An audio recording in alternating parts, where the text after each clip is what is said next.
est la base de l'éducation. Et nombreux sont les musulmans qui n'ont aucun respect pour leurs confrères et qui n'ont aucun respect pour les gens du livre, à savoir les juifs et les chrétiens. Le fait que les musulmans n'aient pas de respect pour leurs confrères musulmans, cela est connu que c'est quelque chose de mauvais. Mais qu'en est-il de leur manque de respect envers les gens du livre? Et afin de souligner ce manque de respect, je vais vous conter une petite histoire. C'est l'histoire d'un petit vieillard qui habitait non loin de chez moi à Paris. Et à côté de chez moi, il y avait la rue Romainville. Et sur la rue Romainville, il y avait l'école Romainville et il y avait la mosquée du foyer de Romainville. Ainsi, le vieillard chrétien, il allait chercher ses enfants à l'école Romainville, tandis que les jeunes musulmans avaient l'habitude de se réunir à la mosquée pour faire leurs prières. Et cette histoire s'est déroulée en 2014 lors du boom de l'islam en France, le moment où les jeunes enfants issus des parents qui ont délaissé la religion se sont mis à s'intéresser à leur religion et à rentrer dans l'islam en masse. Et ces jeunes musulmans, s'ayant intéressés de peu aux livres et aux savants, se sont mis à croire qu'ils avaient assez de connaissances pour aller prêcher, pour aller dire ceci ou cela à qui que ce soit. Ainsi, ce vieillard qui avait l'habitude d'aller chercher ses petits-enfants à l'école Romainville, un jour, il alla chercher ses petits-enfants et en rentrant, les jeunes qui avaient l'habitude de s'attrouper devant la mosquée, qui étaient en nombre de vingtaine, voire plus, l'interpellèrent et le questionnèrent sur sa foi. C'est à quoi le vieillard répondit: « Je suis chrétien, je crois en Dieu, le créateur de l'univers, et je crois en Jésus, le Messie et le prophète de Dieu. » Et ces jeunes lui dirent alors: « C'est bien que tu sois chrétien, mais il faut que tu deviennes musulman, car si tu ne deviens pas musulman, tout ce que tu as fait jusqu'à maintenant sera réduit à néant, et ainsi tes œuvres ne seront que perdition. » Et cette parole chagrina et courrouça profondément le vieux, car premièrement, il ne connaissait pas ces jeunes, et deuxièmement, il avait sacrifié tout ce qu'il avait de plus cher pour se tourner vers Dieu et pour se tourner vers la religion chrétienne. Et le fait d'entendre dire que Dieu n'avait pas pris en considération son sacrifice et ses adorations, cela était une offense pour lui, car il avait pleinement confiance en Dieu dans le fait qu'il avait accepté son pardon ainsi que sa demande d'entrer dans la foi. Ainsi, le vieillard s'en alla, chagriné et courroucé, pleurant de toute son âme à cause de ce qu'il venait d'entendre. Et le temps passa, et ces jeunes musulmans qui avaient l'habitude de venir prier à la mosquée de Romainville se disputèrent alors entre eux et se dispersèrent chacun de son côté. Et vers 2017, le vieillard, me voyant aller à la mosquée quotidiennement, un jour il m'interpella et il me dit: « Vois-tu, je vois que tu es assidu dans ta prière, je vois que tu n'en manques aucune, je te vois matin et soir cheminer vers la mosquée. » Ce à quoi je lui répondis: « À Dieu je rends grâce. » Et il me questionna alors au sujet de ces jeunes qui avaient l'habitude de venir prier à la mosquée et il me demanda: « Qu'en est-il de ces jeunes, car je n'en vois plus aucun venir prier. » Ce à quoi je lui répondis: « Ils se sont disputés et ils se sont dispersés. » Ce à quoi il me répondit: « Cela est bien fait pour eux, car ce sont des gens qui n'ont récolté que ce qu'ils ont semé. » Et il me dit: « Certes, toi, tu es différent de ces jeunes, ne marche pas sur leurs traces, ne marche pas sur les traces de la témérité et de l'orgueil, et ne marchez pas sur les traces de la vantardise. Ne marche pas sur les traces de la précipitation et ne te précipite pas pour dire ceci ou cela, car ces jeunes-là ont parlé alors qu'ils ne savaient rien. Aujourd'hui, j'ai 62 ans et plus, et depuis mon enfance, j'ai délaissé les traditions de mes pères et mères pour me tourner vers ce qui m'est parvenu de la part du Messie. Ainsi, mes pères et mères pratiquaient l'animisme, ils adoraient des totems et ils allaient solliciter des sorciers. Moi, j'ai tourné le dos à tout ce paganisme pour aller adorer Dieu, le créateur de l'univers, et pour aller suivre son Messie, le prophète Jésus. Et ça fait des quarantaines d'années passées que je vis dans l'adoration de Dieu, et ces jeunes qui n'ont à peine 30 ans viennent me dire que tout ce que j'ai fait comme sacrifice n'est que perdition et que toutes mes adorations sont vouées à la perdition. Ce à quoi je lui répondis, certes, ils ont parlé sans science, certes, ils ont parlé sans connaissance. Ainsi, le vieillard sympathisa avec moi et à chaque fois qu'il me voyait aller à la mosquée, il me saluait et je lui rendais le salut. Et maintenant, qu'ont ces jeunes dans la tête pour aller dire ce qu'ils ont dit à ce vieillard? Qu'ont-ils dans la tête pour aller parler à un vieillard comme si c'était leur petit frère? Qu'ont-ils dans la tête pour aller dire à ce vieillard que ses œuvres et ses adorations sont vouées à la perdition et qu'il doit faire un choix précipité, sinon il n'a pas sa place au paradis? Qu'ont-ils dans la tête pour proférer ces paroles à un vieillard qui a sacrifié sa famille, ses pères et mères pour se tourner vers Dieu et vers sa religion?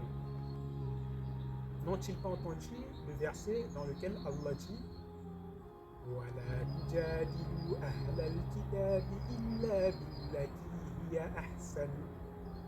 Ce qui veut dire, ne faites des controverses et ne disputez avec les gens du livre que de la meilleure des manières, à savoir, dites-leur des paroles douces et agréables à entendre et ne leur dites pas des paroles vexantes. Ne les insultez pas, ne les méprisez pas et ne les prenez pas de haut dans vos discussions. Ne leur parlez pas avec orgueil et ne les rabaissez pas et prenez en considération ce qu'ils font comme bien. Mais ces jeunes-là, comme ils avaient de l'orgueil dans le cœur, ils n'ont pas su qu'il fallait se rabaisser devant les autres afin que ces gens s'élèvent et se rapprochent de Dieu.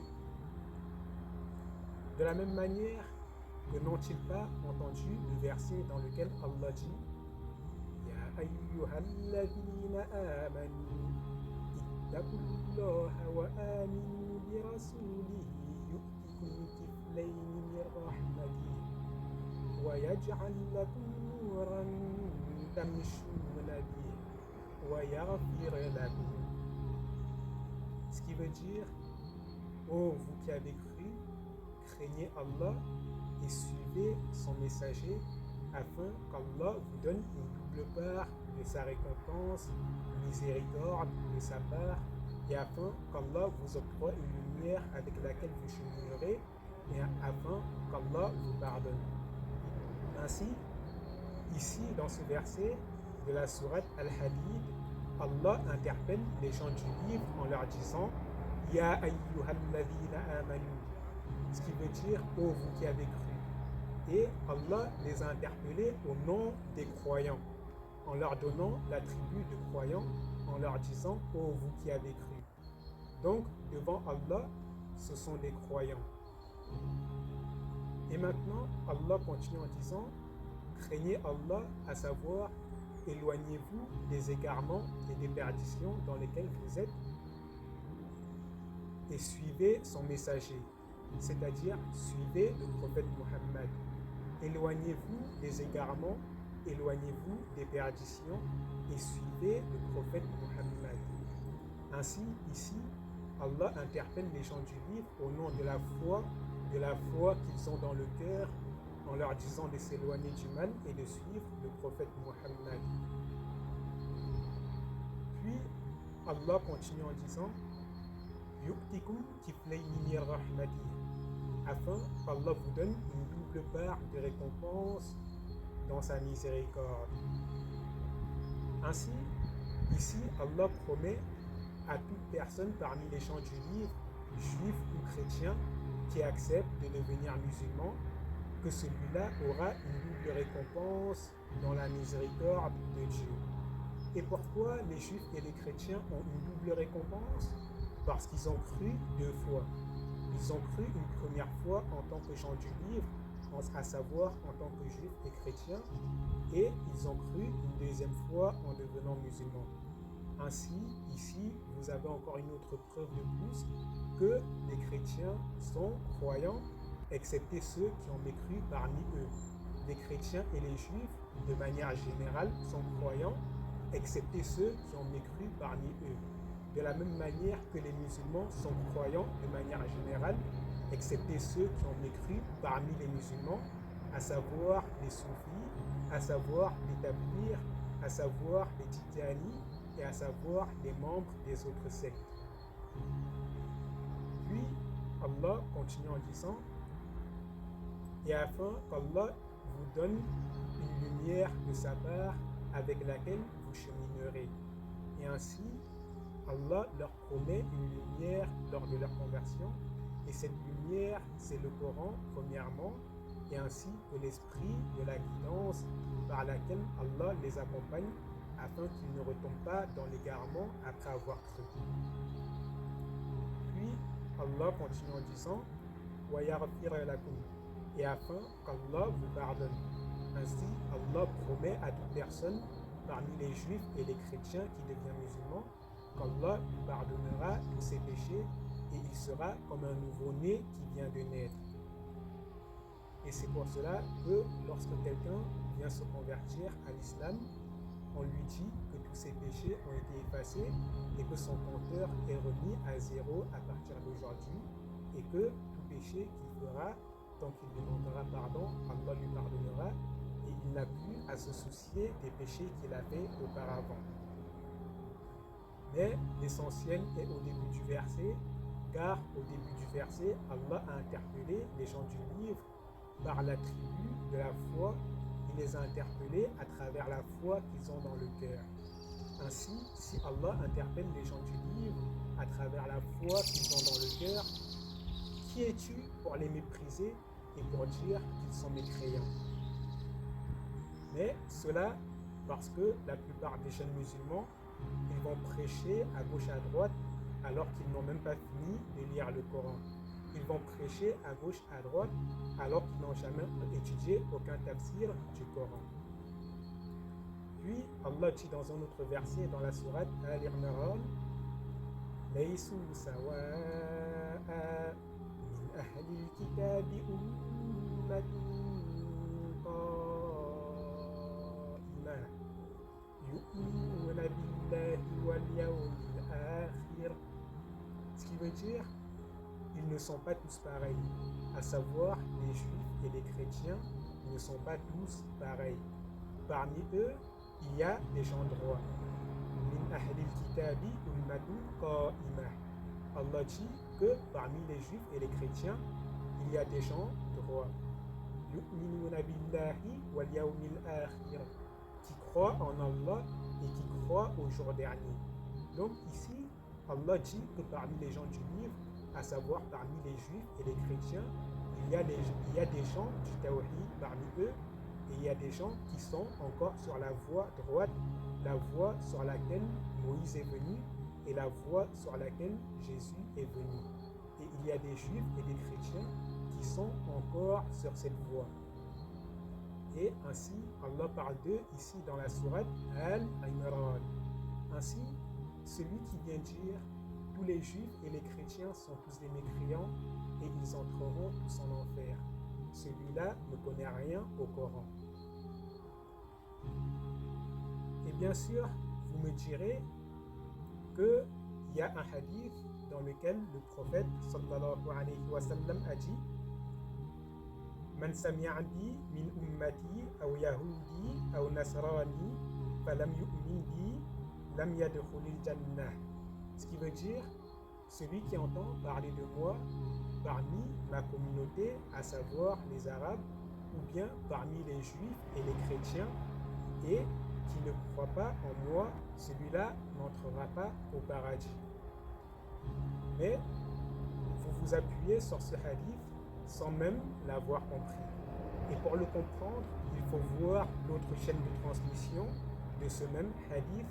Et dans ce hadith, le prophète sallallahu alayhi wa sallam dit: Walladhi nafsi Muhammadin biyadihi la yasma'u bi ahadun min hadhihi al-ummati wala yahudi wala nasrani walam yu'min billadhi ursiltu bihi illa kana min ashabin nar. Et dans ce hadith, le prophète Muhammad sallallahu alayhi wa sallam jure par Allah en disant: Walladhi nafsi Muhammadin biyadihi, ce qui veut dire par celui qui détient l'âme de Muhammad entre ses mains, nul n'entend parler de moi dans cette communauté, à savoir la communauté des Arabes, ou bien parmi les Juifs et les chrétiens, et qui meurt sans avoir cru en ce avec quoi je suis venu, que celui-là le termine en enfer. Ainsi, le prophète sallallahu alayhi wa sallam dans ce hadith, il dit que nul parmi les Arabes, les Juifs ou les chrétiens qui n'entend parler de lui et meurt sans avoir cru en ce en quoi il est venu avec, sans que celui-là le termine en enfer. Et ainsi, ici, vous voyez qu'il y a une condition qui est rajoutée, c'est que la personne qui est condamnée à l'enfer, ce n'est pas seulement le fait qu'il a entendu parler du prophète Mohammed, mais il y a aussi le fait qu'il n'a pas cru en ce avec quoi le prophète Mohammed est venu. À savoir que cette personne n'a pas cru au message du Coran, qui est La ilaha illallah wa Muhammadun Rasulullah. Ainsi, toute personne parmi les gens du livre qui meurt sans avoir cru en ce avec quoi le prophète Mohammed est venu entrera en enfer, et il n'y a point de doute là-dessus. Mais qui leur fera parvenir cette chose? Et est-ce que cette chose leur est parvenue? Pour juger si un chrétien va entrer en enfer ou non, il ne faut pas seulement dire il a entendu parler de l'islam, il n'est pas devenu musulman. Il faut aussi voir ce qu'il a acquis comme message de l'islam, et il faut voir ce qui lui a été transmis comme message de l'islam. Si nul ne lui a enseigné l'islam correctement, et si nul ne lui a expliqué correctement c'est quoi la religion musulmane, et que ce juif ou ce chrétien meurt sans être devenu musulman, il n'est pas condamné par ce hadith ou par ce verset ou par les versets qui sont concernés. Et je le répète, si un juif ou un chrétien meurt alors que personne ne lui a bien expliqué le Coran et que personne ne lui a bien expliqué ce qu'est la religion musulmane, celui-là n'est pas condamné par ce hadith, parce qu'on ne peut pas croire si on ne sait pas. On ne peut pas croire en une chose qu'on ignore. De la même manière que si un juif ou un chrétien, la religion musulmane lui a été mal expliquée et que celui-là n'est pas devenu musulman par prudence, celui-là n'est pas condamné par ce hadith, car celui-là, les choses ne lui ont pas été bien expliquées et il est dans son droit d'être prudent. Ainsi, avant d'aller condamner les gens du livre, avant d'aller dire qu'ils vont entrer en enfer, avant de dire qu'ils sont mécréants, et avant de vous lever dans votre orgueil et dans votre témérité et d'aller les mépriser, commencez déjà par vous soucier, est-ce que vous leur avez transmis correctement l'islam? Est-ce que vous leur avez parlé avec douceur et sagesse? Est-ce que vous leur avez parlé avec patience? Est-ce que vous avez été patient avec eux? Est-ce que vous leur avez laissé le temps de réfléchir et de faire un choix? Souciez-vous, est-ce que vous ne les avez pas contredits dans ce qui leur est parvenu de la part d'Allah? Car n'oubliez pas une chose, c'est que eux aussi, ils ont des livres entre leurs mains. Et ces livres, ce sont les livres sur lesquels ils s'appuient pour adorer Allah, le créateur de l'univers. Donc, quand vous allez leur prêcher, souciez-vous, est-ce que vous ne venez pas les contredire dans ce sur quoi ils sont comme part de vérité? Et si vous les contredisez dans cela, il est normal qu'ils ne vous suivent pas. Ainsi, c'est pour cela qu'Allah dit de parler aux gens du livre de la meilleure des manières. Car si vous allez vous disputer avec eux, il est normal qu'ils ne vous suivent pas. Qui se lèverait et suivrait quelqu'un qui vient avec mépris et qui le regarde de haut et qui en plus de cela le dispute? Ainsi, les leçons que vous devez retenir de ce rappel, c'est que premièrement, vous devez respecter vos aînés. Quand bien même vous soyez musulmans et quand bien même vos aînés soient des juifs, des chrétiens ou des païens, vous leur devez un respect et vous n'avez pas à leur parler comme s'ils avaient votre âge. Vous n'avez pas à leur parler comme si c'était vos petits frères, alors qu'ils ont le double de votre âge. Deuxième chose, parlez-leur de la meilleure des manières comme Allah vous l'a ordonné dans le Coran. Quand vous vous adressez à un juif, un chrétien ou un païen, parlez-lui de la meilleure des manières. Et si vous sentez que vous n'êtes pas capable de contenir votre colère et votre témérité, alors n'allez pas prêcher, laissez ceux qui en sont capables le faire. Car si vous le faites et que vous le faites mal et qu'il ne devient pas musulman, ce sera à cause de vous et vous serez la cause de leur égarement. Et sachez une chose, l'important, ce n'est pas de transmettre le message, il y a aussi la manière dont le message est transmis. Et c'est pour cela que Allah, quand il envoyait un messager, il choisissait des gens exemplaires, exempts de tout défaut, pour les envoyer prêcher aux gens, afin que les gens ne disent pas « cette personne a été injuste avec moi, cette personne m'a proféré des paroles injustes ». Troisième leçon à tirer, quand vous vous adressez à un chrétien, ne le condamnez pas tant que vous ne savez pas ce sur quoi il est. De la même manière que quand vous vous adressez à un juif, ne le condamnez pas tant que vous ne connaissez pas sa doctrine. Car chez les chrétiens et chez les juifs, il y a des sectes, de la même manière qu'il y en a chez les musulmans. Chez les chrétiens, il y a les catholiques, il y a les protestants, il y a les témoins de Jéhovah, il y a les évangélistes, il y a les orthodoxes, il y a les charismatiques, ainsi de suite. Et ces sectes, la plupart sont égarés, sauf une toute petite faction qui sont encore sur la voie que Jésus a laissée en héritage. Et tant que vous n'avez pas cerné la doctrine d'un chrétien, n'allez pas polémiquer avec lui. N'allez pas parler à un protestant comme si c'était un catholique. N'allez pas parler à un orthodoxe comme si c'était un évangéliste. N'allez pas parler à un charismatique comme si c'était un protestant. Ainsi, vous devez connaître les gens avant de leur prêcher. Et celui qui va prêcher à une personne qu'il n'a pas encore cernée, celui-là ne fait qu'agir comme un âne. Ainsi, ne vous précipitez pas pour juger quelqu'un lorsque cette personne vous dit qu'elle est juive ou qu'elle est chrétienne, car vous ne savez pas la doctrine sur laquelle cette personne est. Et je vous le dis en toute vérité, parmi les chrétiens, il y en a qui croient en Dieu, le créateur de l'univers, et qui croient en Jésus en tant que Messie et prophète, et qui n'adorent pas Jésus. Parmi les chrétiens, il y en a comme cela, et j'en connais beaucoup comme ça.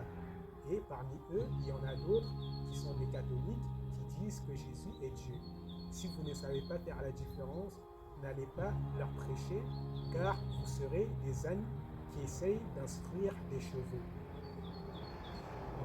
Et de cette même manière que dans la communauté musulmane, il y a des soufis, il y a des tablirs, il y a des ikhwan, il y a des salafis, il y a des tijani, il y a des ahmadis, ainsi de suite, ainsi que de nombreuses autres sectes.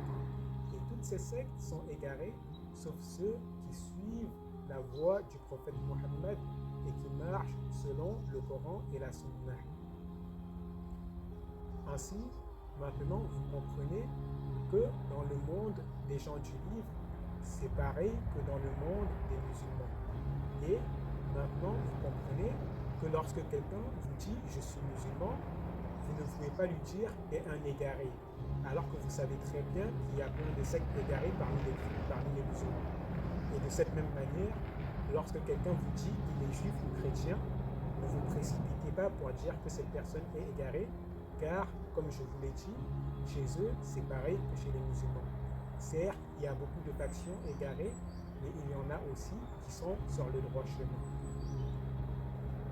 Ainsi, j'espère que ce rappel vous profitera et la prochaine fois où vous allez pour prêcher aux gens afin de les attirer à l'islam, vous saurez qu'il y a des comportements à ne pas avoir.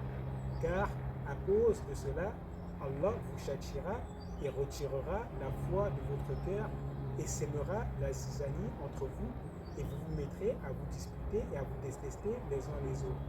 Tout cela pourquoi? Parce que vous étiez orgueilleux, Allah vous a guidé et vous avez pris les gens du livre de haut. Ainsi, évitez de prendre les gens du livre de haut et faites ce qu'Allah vous a ordonné les concernant.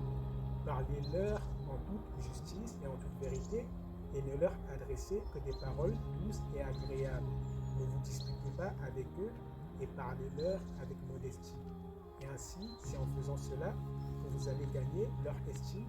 Et ainsi, c'est en faisant cela qu'ils vont s'intéresser à votre religion et ils vont prêter attention à ce que vous dites. Car celui qui vient avec un mauvais comportement n'est jamais écouté par celui qui cherche la guidée.